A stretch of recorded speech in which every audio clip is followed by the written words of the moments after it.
Saat ditemui pada Selasa 29 April 2025, Wali Kota Palembang menegaskan rencana penataan Pasar 16 Ilir dan BKB akan dimulai pada Selasa malam, dan untuk itu OPD terkait diminta menyelesaikan penataan dalam waktu 1 minggu.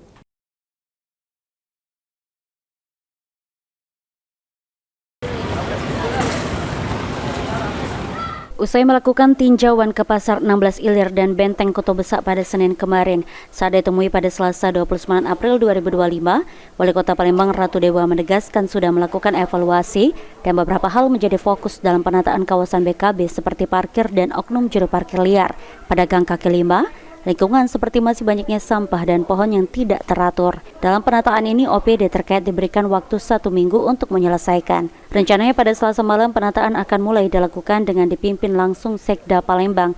Namun penataan akan dilakukan dengan cara persuasif dan agar para pedagang kaki lima bisa tetap berdagang.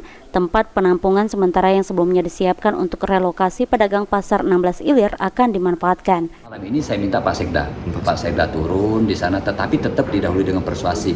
Kayak kemarin ada pedagang-pedagang PKL, ada baju BJ. Yang penting mereka ditata, ditempatkan pada tempatnya tertentu. Oh, kamu tempatnya di sini, tolong berjualannya bagus, rapi, tidak mengganggu ketertiban dan lain sebagainya. Jangan kalau masuk Palembang itu kulu kilir jualannya BJ-nya. Mereka kita tempatkan dalam pos-pos tertentu. Dan insya Allah pos TPS yang tidak termanfaatkan itu bisa kita manfaatkan untuk menampung para PKL yang ada. Ratu Dewa berharap agar dengan penataan ini kawasan Pasar 16 Ilir dan BKB bisa lebih tertib dan teratur. Sandi Pratama,